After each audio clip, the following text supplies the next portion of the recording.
कुछ लोग कहते हैं कि जीसस गॉड है, या जीसस पानी पर चलते थे, या पानी को वाइन बना दिए, वगैरह वगैरह। क्या ये बात सच है? जब भी हम किसी हिस्टोरिकल या माइथोलॉजिकल फिगर के बारे में कोई चीज सीखना चाहते हैं तो सबसे बड़ी रिक्वायरमेंट होती है सोर्सेज ऑफ इंफॉर्मेशन। एक बार इन लोगों से पूछिए कि तुमको जीसस के बारे में कैसे पता चला, तब ये लोग इतने कॉन्फिडेंस से बात करेंगे जैसे खुद जेरूसलम में रहते थे और अरेबिक में जीसस के साथ बात कर चुके हैं। जबकि रियलिटी ये है कि इन लोगों ने अपनी किताब को ठीक से पढ़ा तक नहीं है। लेकिन आम आदमी को ये सब कहानियां कैसे पता चलती हैं? क्योंकि ज्यादातर लोग सिर्फ कुछ सेलेक्टेड वर्सेस पढ़ते हैं जो उनको किसी पास्टर ने परोस के दी हुई है, अपने अपने फिरके के हिसाब से। पर क्या ये किसी ने सोचा है कि जिस किताब से वो पास्टर ये सब कहानियां सुना रहा है, उस राइटर को ये सब कैसे पता चला होगा? असल में जीसस के मरने के बाद ये कहानियां दंत कथा के रूप में लोगों को सुनाई गई। जीसस के होने का रिटन रिकॉर्ड उस समय के समकालीन राजा या लोगों के पास नहीं मिलता है। फिर आता है सेंट पॉल। जीसस की मृत्यु के 25 से 30 साल बाद पॉल के कुछ लेटर्स न्यू टेस्टमेंट का भी हिस्सा हैं।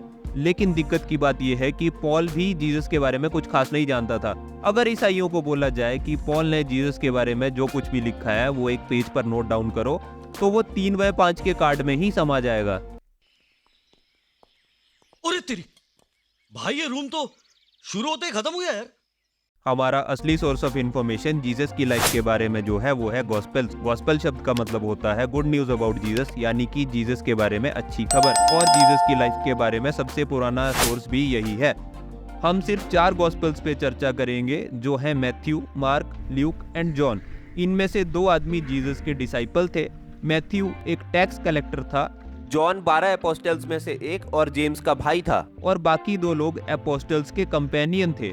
मार्क पीटर का सेक्रेटरी था और ल्यूक पॉल का एक ट्रैवलिंग कंपेनियन था जिसका नाम मैंने थोड़ी देर पहले लिया था। ये गॉस्पेल्स किसी आई विटनेस ने नहीं लिखे, बल्कि इन किताबों के लेखक गुमनाम थे। ये किताबें लिखे जाने के 100 साल तक एनोनिमस रूप से छपी थी। अगर टाइमलाइन को देखें तो 30 एडी के आसपास जीसस मरे थे। मार्क पहला गॉस्पेल था जो 65 to 70 एडी के बीच में लिखा गया था। मार्क के 15 से 20 साल बाद मैथ्यू और ल्यूक लिखे गए थे 80 to 85 एडी के बीच में, और जॉन सबसे आखिर में लिखा गया था 90 to 95 एडी के बीच में। मतलब जॉन जीसस के मरने के 60 से 65 साल बाद लिखी गई है। मार्क, मैथ्यू और ल्यूक को सिनॉप्टिक गॉस्पेल्स कहा जाता है क्योंकि मैथ्यू और ल्यूक की कहानी मार्क से काफ़ी हद तक मिलती है। लोगों के मन में अभी पहला सवाल ये आएगा कि हम कैसे मान लें कि गॉस्पेल बाद में लिखे गए। इसके काउंटर में बाइबल स्कॉलर्स कहते हैं कि जीसस और उसके फॉलोअर्स पैलेस्टीन के अरेमिक भाषा बोलने वाले यहूदी थे, जबकि गॉस्पेल्स लिखने वाले हाईली एजुकेटेड लोग थे जो कि ग्रीक भाषा में अनुवाद कर रहे थे अपनी किताबों का। अभी अरेमिक बोलने वाले जब किसी ग्रीक को सुनेंगे तो यही सोचेंगे कि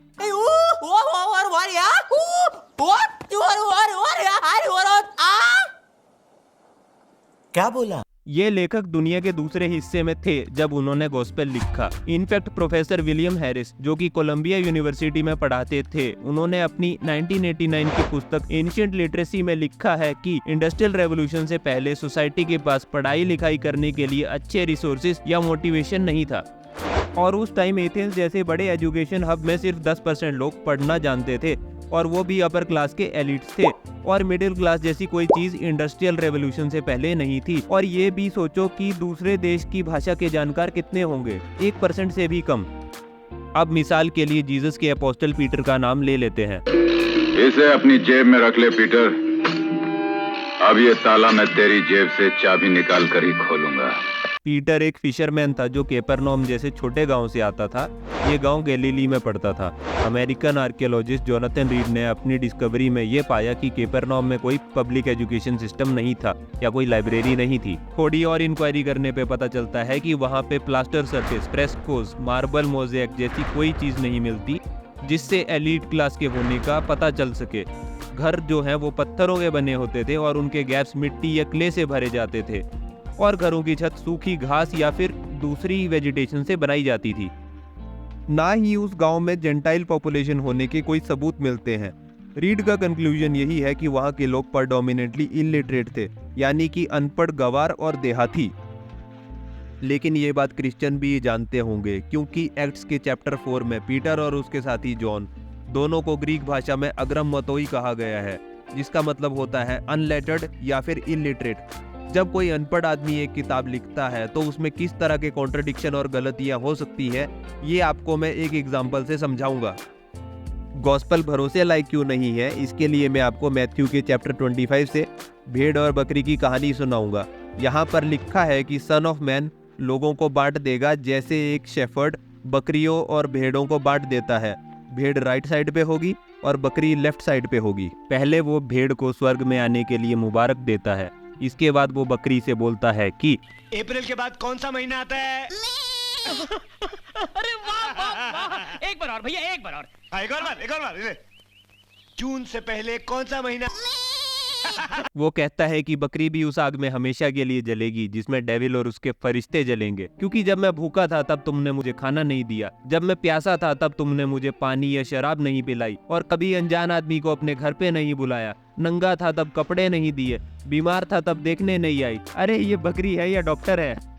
जब जेल में था तब मिलने नहीं आई तुम, तो ऐसा काम करते ही क्यों हो जब जेल जाना पड़े? अभी क्रिमिनल डिसाइड करेंगे कि स्वर्ग नर्क में कौन जाएगा। अब मजे की बात यह है कि अर्ली क्रिश्चियंस इस तरह के बिलीफ नहीं रखते थे। अपोस्टल पॉल ने ये साफ लिखा है कि सैल्वेशन अच्छे काम करके या नियम मानकर नहीं मिलेगी। अगर ऐसा हुआ तो क्राइस्ट का मरना बेकार है। Galatians chapter 2। यहाँ साफ पता चल रहा है कि बाइबल खुद को ही कॉन्ट्राडिक्ट कर रही है।